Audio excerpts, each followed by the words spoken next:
Assalamualaikum warahmatullahi wabarakatuh. Bismillahirrahmanirrahim. Alhamdulillahirabbil alamin. Wassalatu wassalamu ala asyrafil anbiya'i wal mursalin sayyidina wa maulana Muhammadin wa ala alihi wa sahbihi ajmain, amma ba'du. Yang kami hormati Bapak Kepala Madrasah Al-Yahya Biku, yang kami hormati Bapak Ibu guru serta para karyawan dan siswa-siswi Madrasah Al-Yahya Biku yang kami cintai. Pertama-tama marilah kita panjatkan puja dan puji syukur kehadirat Allah Subhanahu wa taala yang pada kesempatan saat ini masih mencurahkan karunia dan rahmatnya kepada kita semua, sehingga kita bersama-sama bisa melaksanakan ataupun memperingati Maulid Nabi Muhammad SAW dalam keadaan sehat walafiat. Amin. Tak lupa sholawat serta salam semoga tetap tercurah limpahkan kepada junjungan kita Nabi Agung Nabi Muhammad SAW, dan kita nantikan syafaatnya fid dini wa dunya hatta akhirah. Allahumma amin. Anak-anakku yang kami cintai,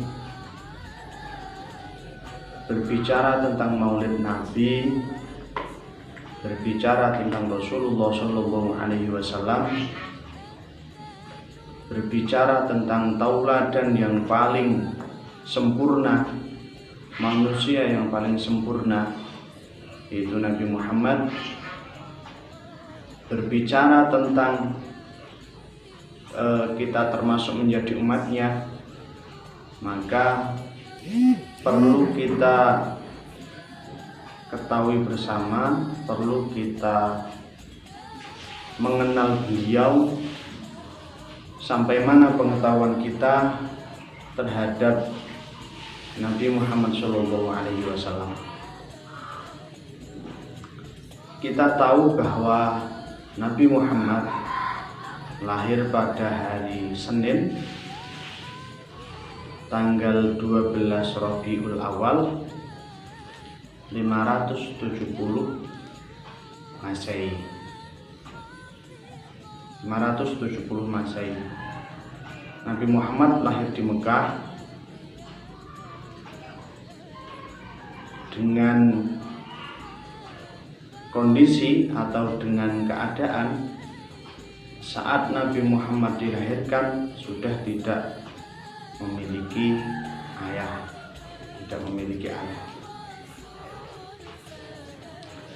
Nabi Muhammad diutus oleh Allah ke dunia ini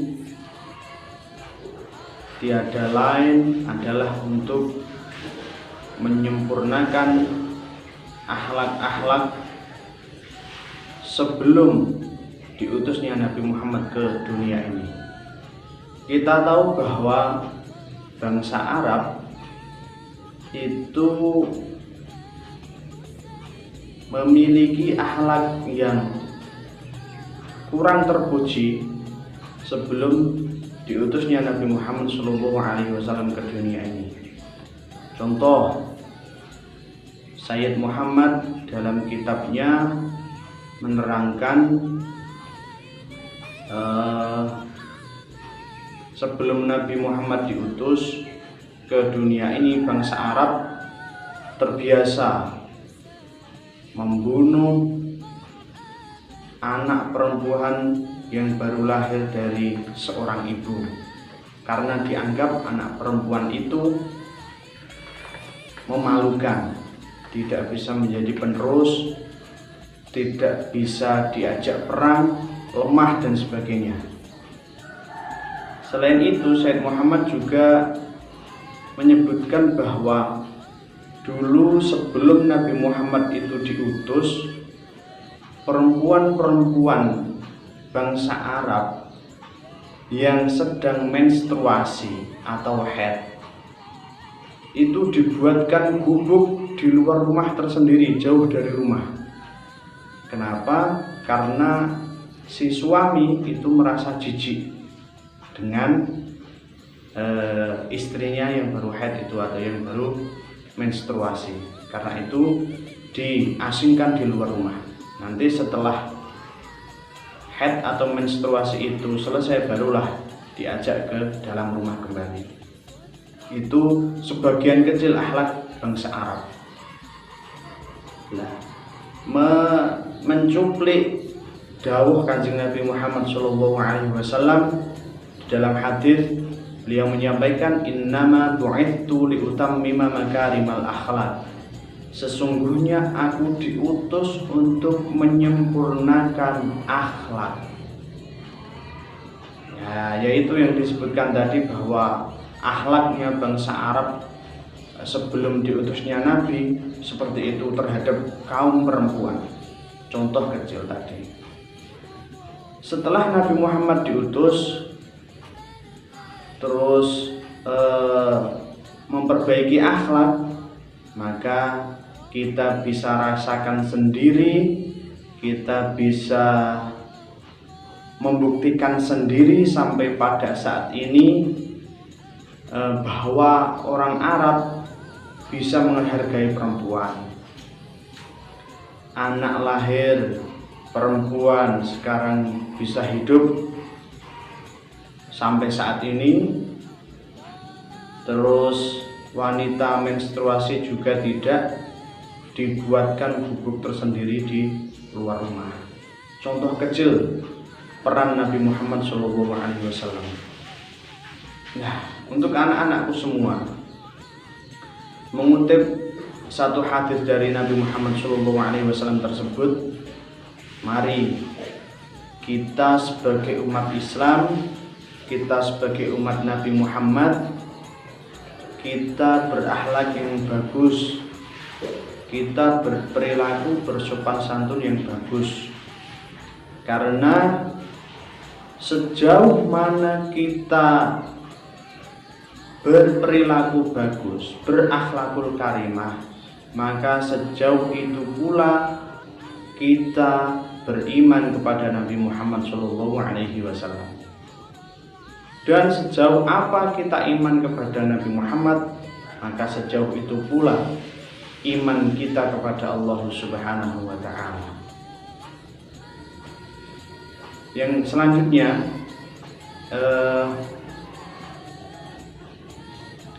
kenapa orang tua Nabi Muhammad, yaitu Siti Aminah,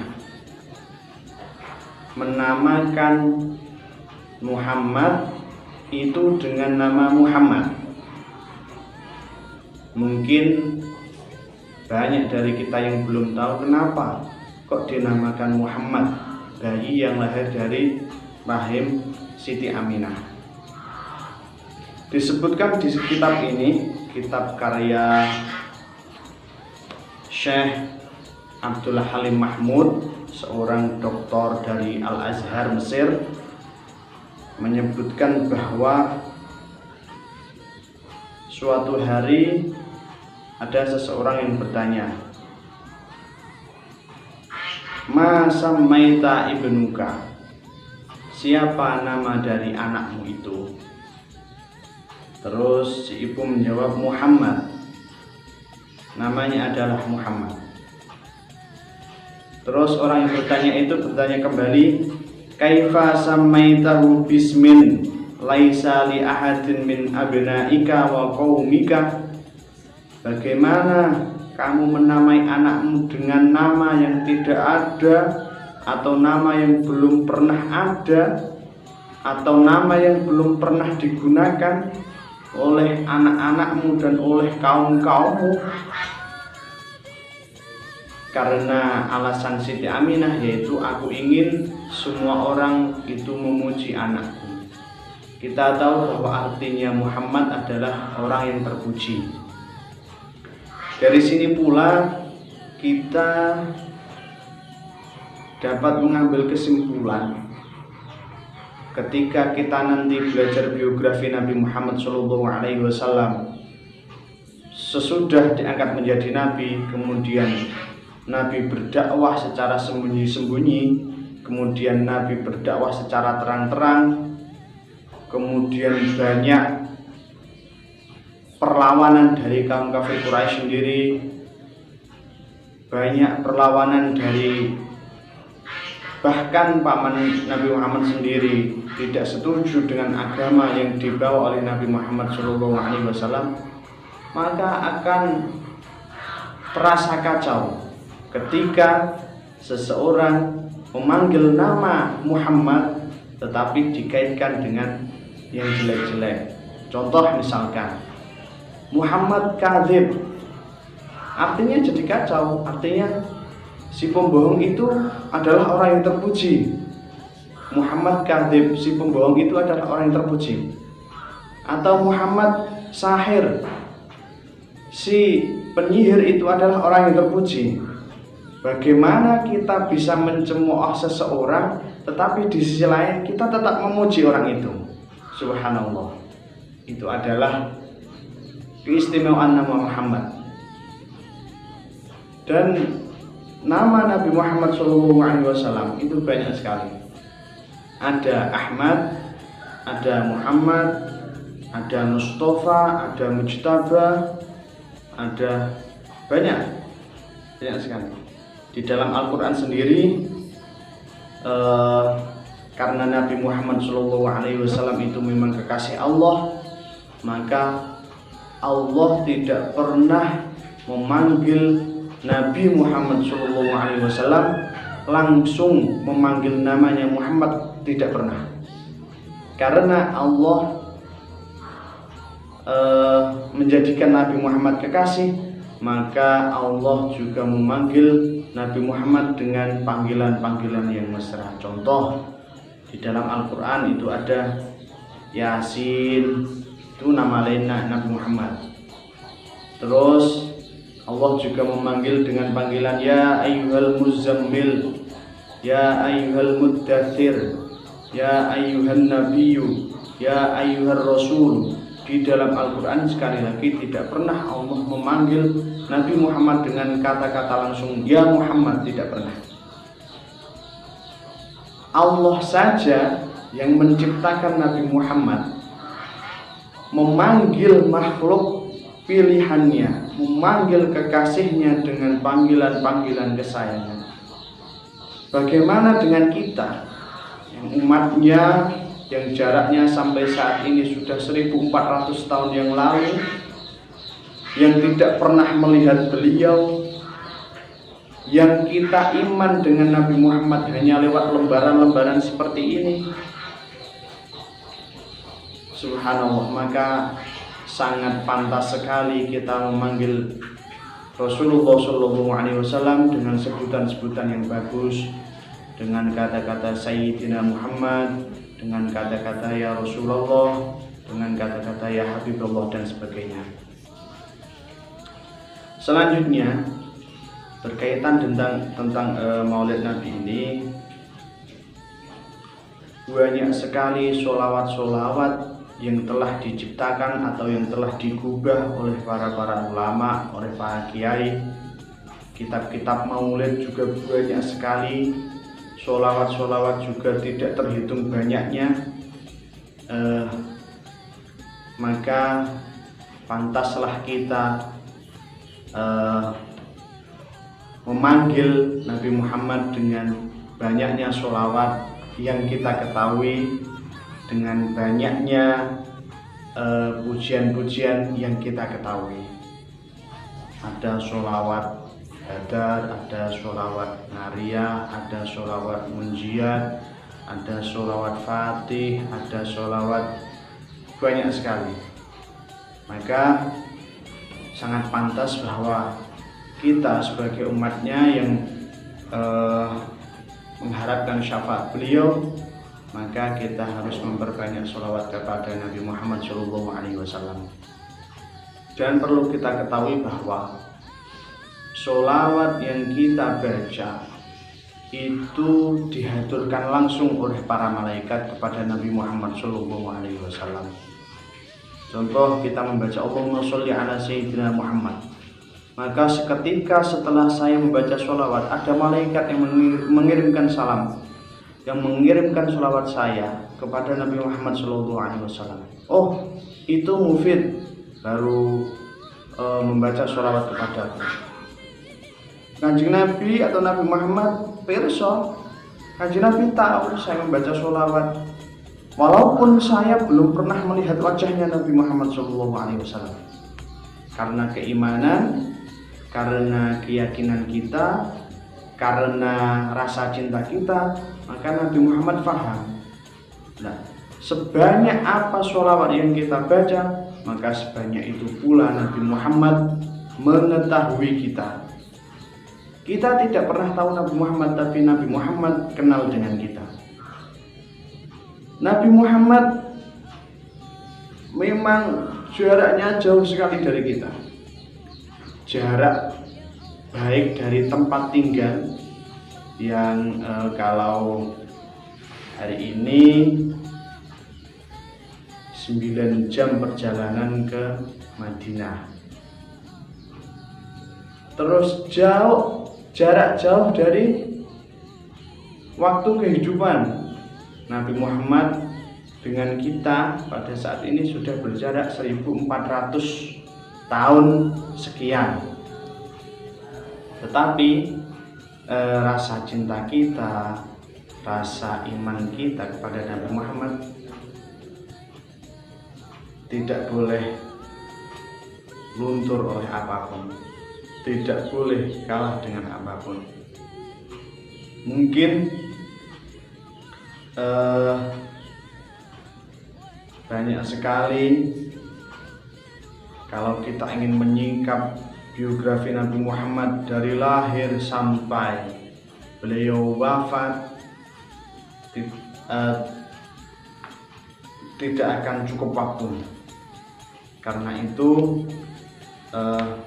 mengutip satu hadis Nabi Muhammad SAW yang telah saya utarakan tadi, innama bu'itsu liutammima makarimal akhlaq. Marilah kita sebagai pelajar madrasah, marilah kita sebagai anak muda, marilah kita sebagai santri berpegang teguh dan selalu mengikuti akhlak Rasulullah SAW. Bagaimana caranya? Ya kita ngaji, kita membaca biografi Nabi Muhammad. Banyak sekali kitab-kitab, banyak sekali buku-buku yang menjelaskan tentang biografi beliau. Kalau di Qasidah Burdah itu juga syair-syair tentang Nabi Muhammad SAW. Bahkan di kalimat burdah itu yang dikarang oleh Imam Al-Busayri, Imam Al-Busayri itu mengarang berapa ratus bait itu saya lupa. Mengarang kitab burdah itu hanya sampai kata-kata famablahul ilmi fihi annahu basyarun. Famablahul ilmi, dan puncak dari pengetahuanku, annahu sesungguhnya Nabi, basyarun itu manusia. Jadi Imam Al-Busayri sampai kalimat ini terus tidak bisa meneruskan syair-syairnya. Atau kalau kita artikan secara bebas itu, puncak dari pengetahuanku tentang Nabi Muhammad yaitu beliau adalah manusia. Terus setelah sampai pada syair yang itu, terus Imam Al-Busayri ditemui oleh Kanjeng Nabi di dalam mimpinya. Beliau menyebutkan atau meneruskan dari syair Imam Al-Busayri. Terusannya adalah fama balaghul ilmi fi annahu basyarun wa annahu khairu khalqillahi kullihim. dan sesungguhnya Nabi Muhammad wa annahu khairu khalqillah adalah sebagus-bagus ciptaannya Allah, kullihimi semuanya. Jadi Nabi Muhammad yang meneruskan syair ini menyambung bahwa memang Nabi Muhammad adalah manusia, tapi sebaik-baik manusia dari segi apapun. Dari segi paras Nabi Muhammad memang tampan bukan kepala.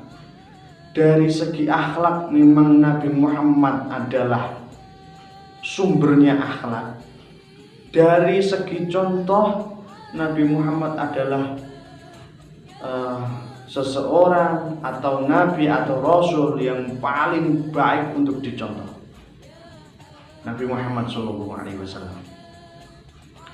Banyak sekali kiranya kalau kita ingin menyampaikan tauladan-tauladan Nabi Muhammad SAW ataupun akhlak-akhlak beliau ataupun sirah beliau, kiranya tidak cukup waktu, maka cukup sekian. Sekali lagi, anak-anakku, marilah kita mencontoh Nabi Muhammad SAW lewat akhlak-akhlak beliau, lewat sirah-sirah beliau, lewat sunnah-sunnah beliau. Semoga kelak kita di akhirat mendapat syafaat Rasulullah SAW. Sekadar dengan banyaknya kita sholawat, sekadar dengan banyaknya kita mencontoh Nabi Muhammad SAW. Kiranya cukup sekian. Ada kurang dan lebihnya mohon maaf. Wassalamualaikum warahmatullahi wabarakatuh.